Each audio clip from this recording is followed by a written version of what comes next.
1 p.m. Eastern, Wednesday, May 3rd. The month is flying by, people. It's like a blur, the entire thing. This is Market Call. I'm Guy Adami. That's Dan Nathan. Today's Market Call brought to you by FactSet, financial data and analytics, powered by Tomorrow. Dan, as you know, and as the audience knows, they're also our data provider. In just a few minutes, and it will be a few, folks, Carter Worth will be joining us, and he's brought forth some new and exciting things. Stay tuned for that, sports fans. The Yankees got back into the winning side of the ledger last night, finally beating the Cleveland Guardians. Garrett Cole pitched well, did not factor in the decision, as they say, but he's probably been the best pitcher, not only in the American League this year, but in all of baseball. We'll see how that plays out the rest of the campaign. A lot of lingo there for you, Dan. Did you like that? I did. Nothing on the Knicks guy. The Knicks, they took New York Knicks, even their series against the Miami Heat at 1. This harkens back to a bygone era of basketball when the Knicks and Heat would dramatically play in the 90s. The game is a little bit different, but some of the faces are the same. You saw Carmelo Anthony last night, obviously the great Patrick Ewing, Bernard King always there.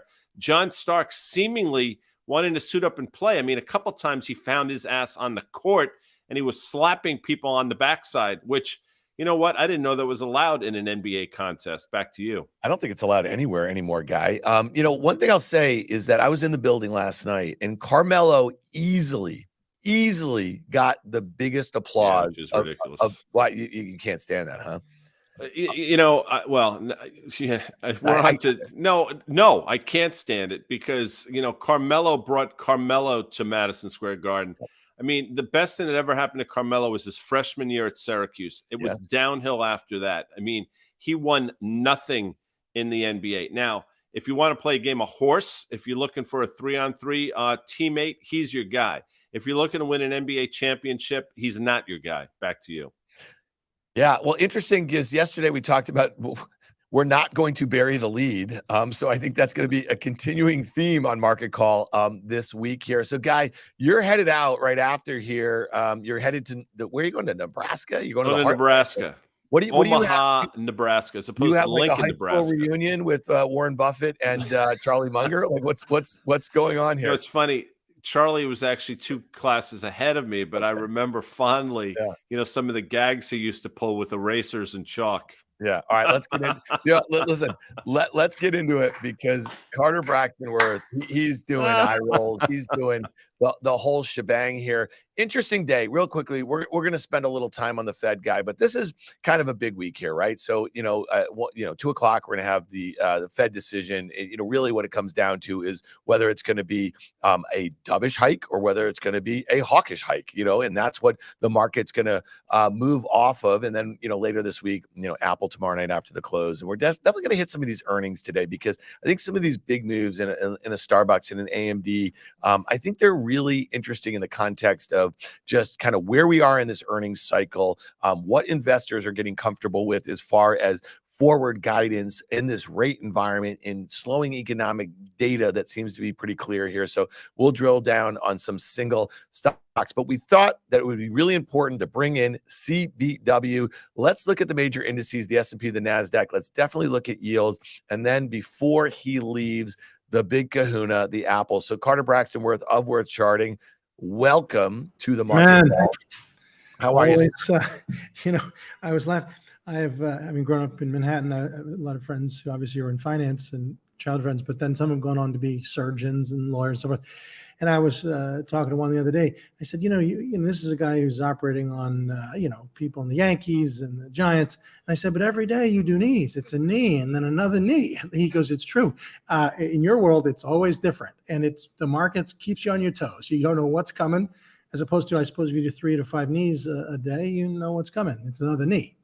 It's interesting how, in that profession, you can really hone your craft. And over a period of time, people say there are no experts in our business. And that's because it's exactly that point. You could become an expert in that surgery because you do it over and over again. We can do what we do over and over again, yet the outcomes are always different because the market is so humbling. I appreciate that comment there, Dubs. Yeah. Well, just Carter, and that's one of the things about pattern recognition, right? You look at thousands of images a day, and you're basically, like that sort of, that process probably helps you arrive at just an expertise. And again, the thing that we can't put our arms around is what the market's going to do and what, I guess sentiment is. And that's one of the biggest Sure. shifts as it relates to all Predicting the future is a tough thing. That's what we're all Yeah. trying to do it Hey, with hey, real Carter, money, right? Carter, before we hit the major indices, I'm just curious, I don't know if you heard my comment about like at this point of the earnings cycle and to see like an AMD, maybe they can pull up the AMD chart, down about 9% or so. And, the semis have been just this area back and forth over the last 2 years where there's been tremendous outperformance at certain times and then tremendous underperformance. And so, from the lows, there was tremendous outperformance. I mean, the SMH, the ETF that tracks the semis, was up 60% off its lows when the S&P was up about 20% off its lows and the NASDAQ was up 20% off its lows. And so AMD, why it's important to us is that it overtook Intel, which we've all been focused on for 25 freaking years in market cap terms at some point in the last year or so. But when you see a big gap like that, like we're having today at this point in the cycle, what does that kind of mean to you a little bit? Well, a couple of things. The semis, right, have been stalled, even as NVIDIA has made new incremental highs, but they've been stalled on a relative basis for almost 5 weeks and a lot of pressure. The dropping and gapping is not sort of anything unique or special to this particular stock. We know that re-ratings happen news related. Obviously, you get FDA approval for a drug, you can triple. That's a massive gap, right? The accounting is being restated, the CFO is being sent off to jail, you gap down. That's a major re-rating. But earnings gaps, right, are also a thing that are a feature of markets. And it is typically, not to say benign, but they're 5 to 7%. The big ones are big when you get these epic 20 and 30%ers.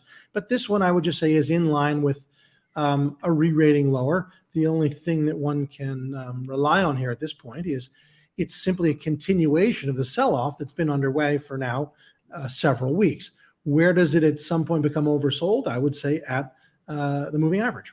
Yeah, so let me I'm not asking you to comment on AMD specifically. We're teeing you up here as we go. But so here you go. I'll look at this chart and say, okay, the moving average is flattened out. Some might look at this and say we're starting to slope higher in AMD. We obviously have this sell-off. The stock has been trading approximately 55 million shares a day. I think it's already traded 70 today, which probably puts it on course. Maybe let's just call it 2 times normal volume just to round it up. Would this be something you would look at, obviously needing to do more work, but if you're looking for an entry point, Dan's put on some really interesting trades recently, just in terms of the risk reward for a bounce, this could actually set up okay today. Sure. So let's say you remove the moving average for now with one's eye and just looked at the sequencing of the stock since the low. You get a powerful advance October, November, and you get a dip and a pullback December into January. Then you get a powerful advance again, a new intermediate high, and then you get a pullback, and then you get this powerful advance that took us all the way to the highs of April, and now the next give back. This is pretty good sequencing. The drop and gap is unfortunate because it in many ways, when you do drop and gap, you belong there. You've been re-rated for a reason. But the cumulative decline, percentage-wise, once the stock is down to the moving average, is a level where I would say, at a minimum, you could sell a credit spread, put credit spread. Yeah. Hey, Carter, real quickly, we have a chart going back a few years here, and I'm just curious what you make of this, because when you kind of stretch it out a little bit, I see what you see, and I see the moving average, to Guy's point, that's flattening out, and you still have that uptrend. It did break, the uptrend that's been in place, at least from, the late December lows here. But when you look at it in this way, does this look like a massive head and shoulders top to you? And do you think there's risk maybe down to 60 if it can't hold that moving average? Sure, it has all the elements. I mean, there's rules of symmetry, right? What you do on the way down is often quite symmetrical to what you did in the preceding advance. And you can see how symmetrical all of this is. Now, if they played out every time the way one's eye sees it, then, it would be easy. And we know that the market is not easy, which is to say it seems easy. And I'm not saying you've said that this is going to conclude itself down to that green line. Certainly something to be concerned about if one is long, but the here and now, I would say on an intermediate basis, the sell-off from 100 plus, if and as we hit that moving average at around 79. My inclination would be to cover shorts if one has made some good money here, and or play for a small bounce.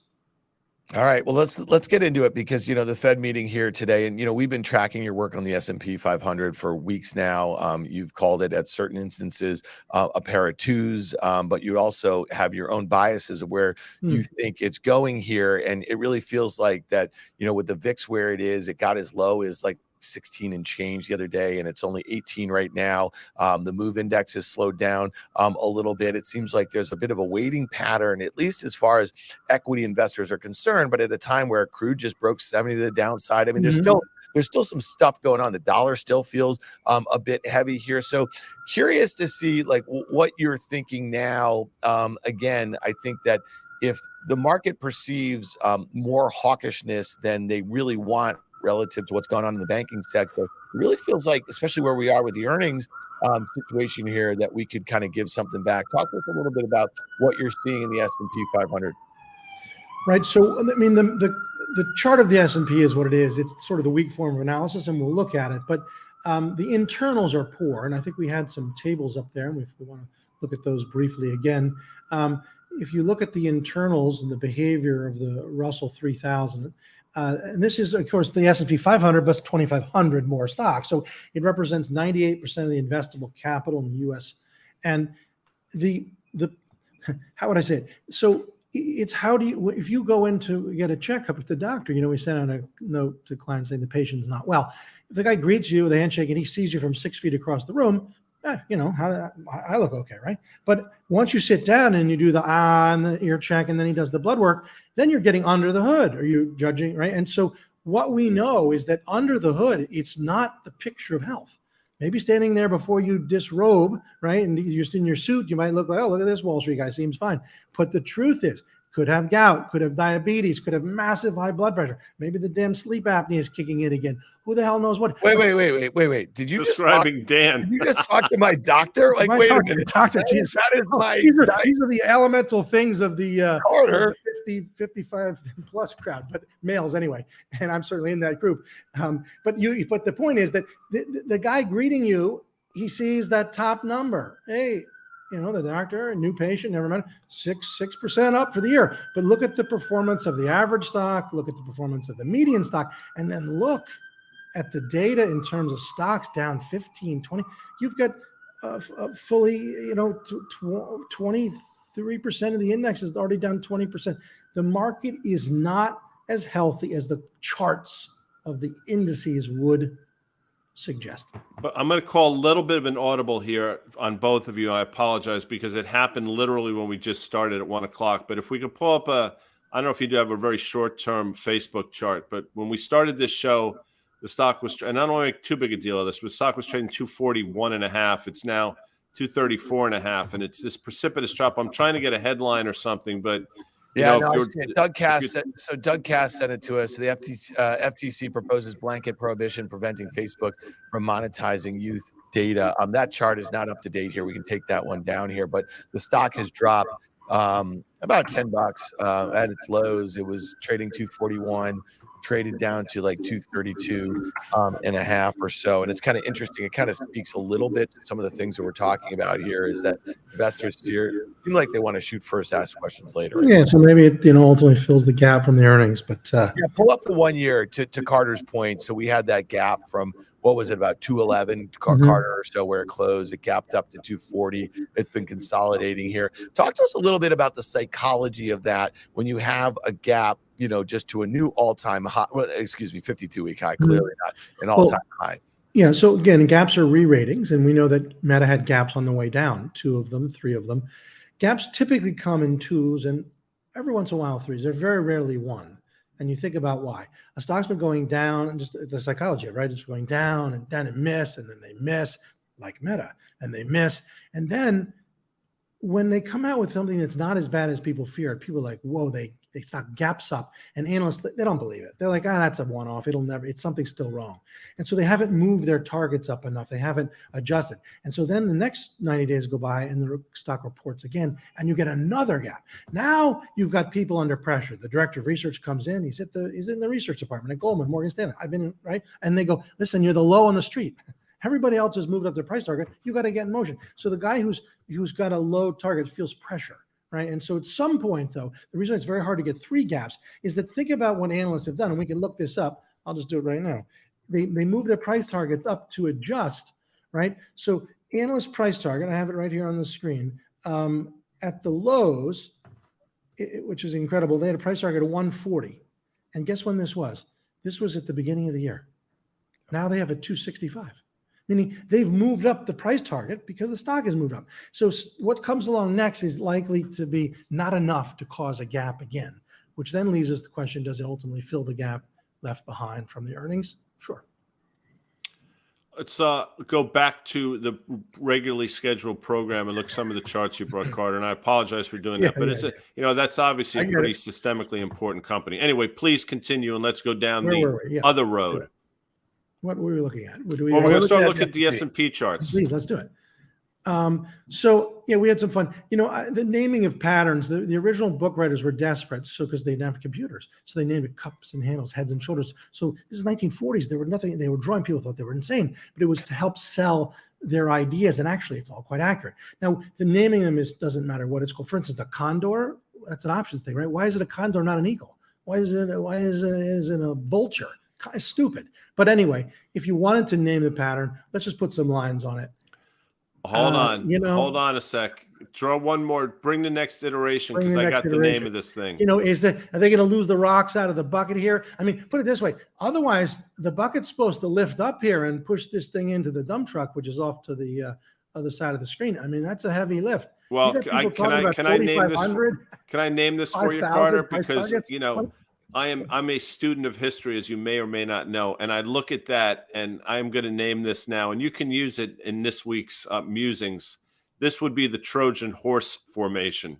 Yes, I've seen ones people put a dragon on it. It's a puking dragon, that's like coming out of his mouth. Or this is the you call it the caterpillar. But either way, look, this is all just fun stuff. The reality is, if we take away those lines and go back to the original, without the market.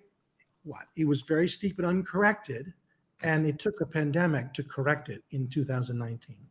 And then, my goodness, the government steps in and prints a whole bunch of money, and they stop that madness down there at the 2020 low, and they pump this baby all the way up to the late 2021. And now we get the sell-off that we've had of 2022. S&P drops 27, NASDAQ 37%, and here we are sitting here. And I don't see where you get 4,500, 5,000, a lot of bullish targets out there. That doesn't wash with what I see.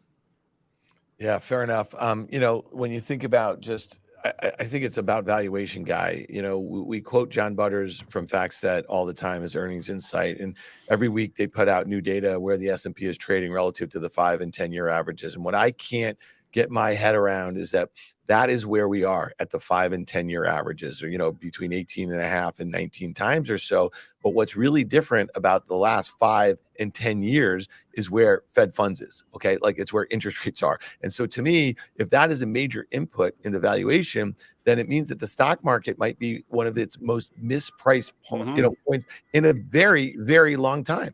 Look, there are a couple ways for this to resolve itself. Obviously, if earnings were to reaccelerate, that valuation will get cheaper by definition. That's one way. I don't, for the life of me, understand how that could be the scenario. And clearly the other way is for the market to come down to a more reasonable level, and then valuations get in line with where they should be. I think it's going to be the latter, not the former. But here we are. There's been this tug of war. I think the bull case, there are a couple of bull cases. We had Brian Belsky on probably a month or so ago, and he submitted, given all the turmoil in the world, the market's willing to pay up on the valuation metric for U.S. equities based exactly that, whatever that perceived safety is in U.S. equities. That's reasonable, I guess. I don't see it, but that's out there. The other is this I think, notion, again, somewhat misguided, that in the back half of this year, the Federal Reserve is going to be cutting rates, and that should be obviously supportive of valuations. I don't see that happening either, with a 3.5% unemployment right now. We're going to have a lot more data points, I would imagine, in an hour or so from now. But that's sort of how this whole thing flushes itself out. Yeah, and back to rates. It is kind of interesting. 3.5% unemployment, 3.5% 10 year, 5% CPI, 5% Fed funds rate, lots of things matching up here, and none of them make a whole heck of a lot of sense. Carter, let's talk about the 10-year, because when we had that move in February up to about 4% in the 10-year, you were thinking a check back, right? That was kind of the plan here. And here we are, we're now below 3.5%, and you still think it feels very heavy here and play for lower lows. Yeah, I mean, look, again, the lines are a judgment, right? A conclusion, if you will. Obviously, an arrow, thread that's pointing down is a judgment. It's making a call. It's saying this is what the person who drew the lines thinks. And one could draw the lines any way one wants, and that's important, right? Just as you have an individual security, could be Caterpillar, IBM, John Deere, and one company brokerage firm thinks it's a buy and the other thinks it's a sell. And so I know there are people that think rates are going up. That's not what I see, right? And so this practitioner, to my eye, it has all the elements of a top. We know that effectively we're at the same level we were a year ago, right? We're getting into where we were in June. It's now May. And so all of the talk, and that's what has been, a 5% and high fours, it's just not, it hasn't happened. And so does that mean it has to go lower? Not necessarily. That's my thinking, lower. I think so as well, Dan. And, and I've thought it for a number of reasons. And, I see in the comments section, people are talking about the debt limit and what will that mean for the dollar and what will that mean for rates. In the knee-jerk reaction, if this thing were to continue down the course it's going, this thing being, again, debt ceiling, I do think you will see a flight to quality in the form of bonds. In other words, yields will go lower. And you actually outlined a trade, I think it was yesterday, suggesting exactly that. Maybe it was Monday. I apologize. So I agree. That makes sense. I think at a certain point that will probably reverse on itself, but the knee-jerk is going to be that. And again, if the market were to sell off for whatever reason, I also think you will see a flight to quality in the form of bonds, which means yields go lower. So I think Carter's right in his assertion here, and I think your trade either yesterday or Monday sort of illustrated exactly that. Yeah, that was in the TLT, and we talked about also in the just kind of playing the futures in the 10-year yield, or at least the 10-year treasury here. Okay, so the other big one, Carter, before we let you go, and we really appreciate you doing some extra duty here. Let's look at Apple reports tomorrow after the close, and this is the last, really major S&P 500 component. It is the major S&P 500 component to report here. And a lot of people say, "Hey guys, can't you just bring on somebody who doesn't kind of see things the way you do, or this?" I see no other way when you look at this Apple chart. And you've drawn plenty of lines on the next charts, the next few charts we're going to see here, but it just looks like it's a 1-up, down 2 or 3 risk reward. There's that feeling, right? Yeah, I'm with you. I don't know if we have an iteration with no lines, but I mean, basically, again, this is subjective, but you do see some sequencing here. We might have also, now, I didn't make those fit. Go back and forth, the percentage decline, and then the channel, put them together.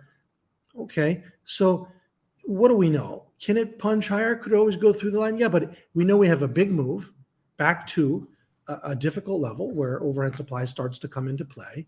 And how to play it. Is this the kind of thing with fresh new money? We should bet big here? I don't think so. One could say, yeah, but Meta gapped up on its earnings, got re-rated higher. So did Microsoft. Why wouldn't we bet the same thing?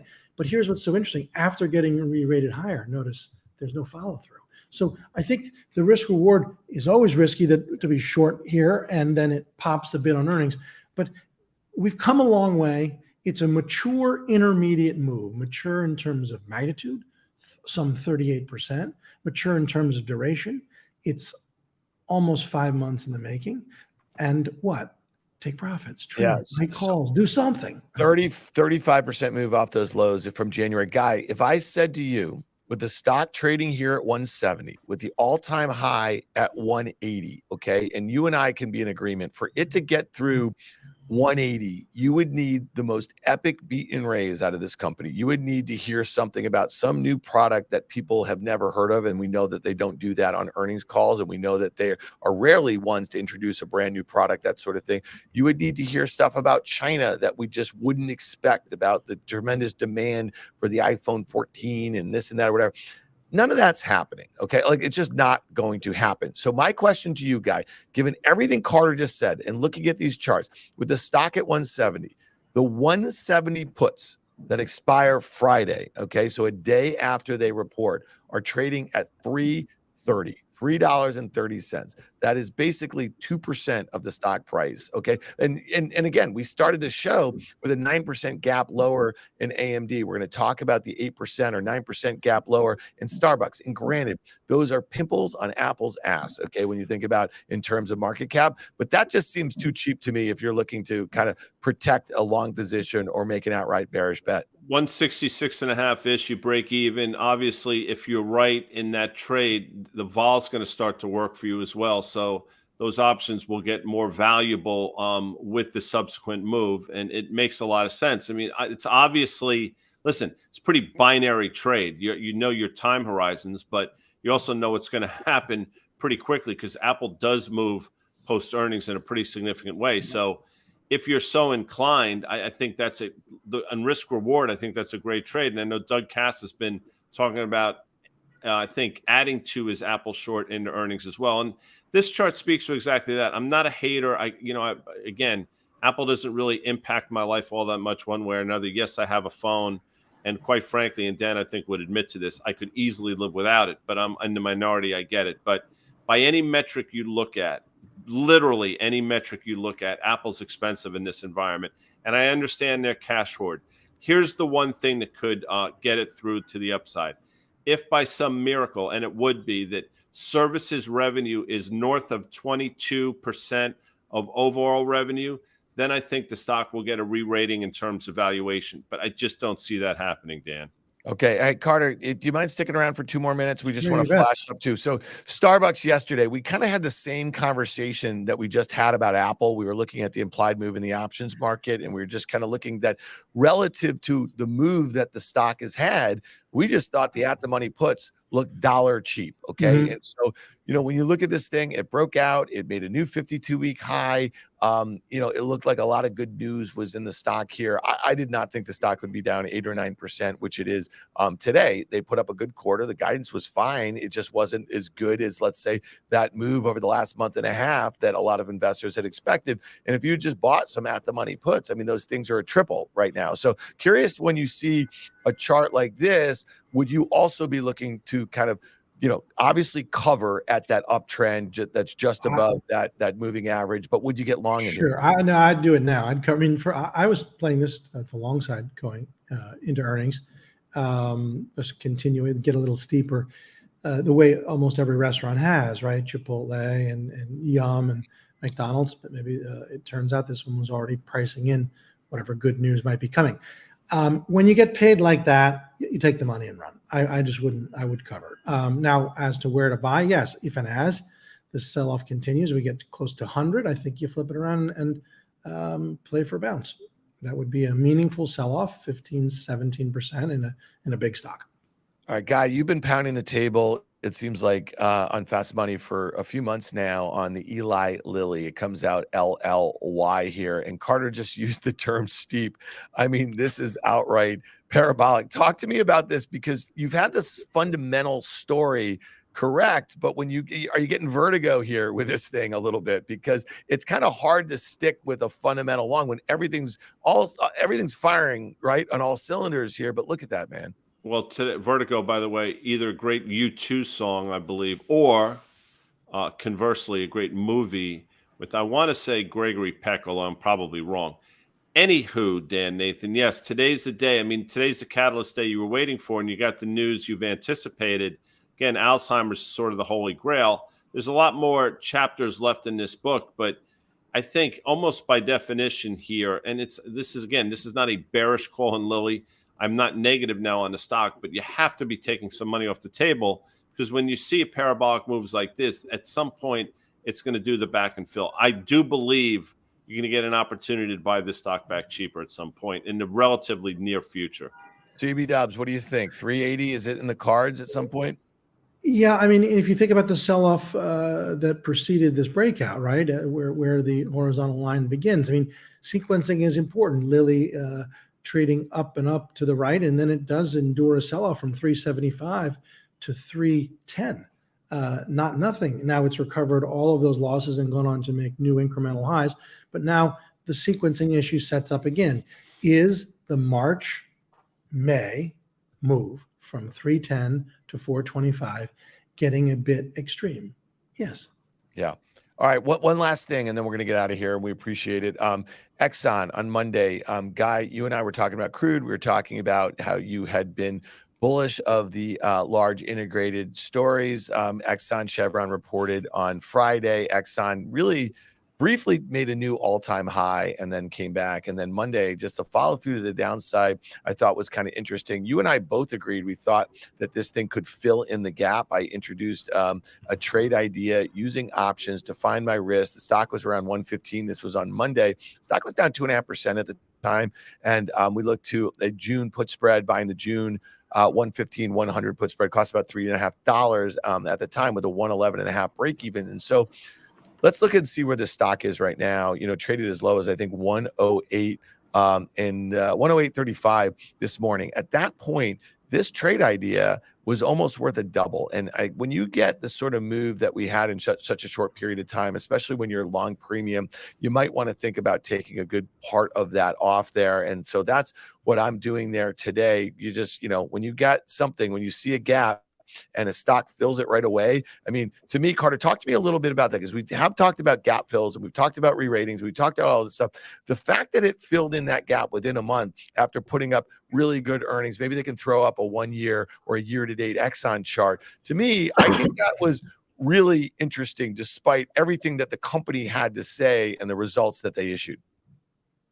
Right. So the stock has fallen back, news related, right to its 150-day moving average. Literally touching it today to the penny.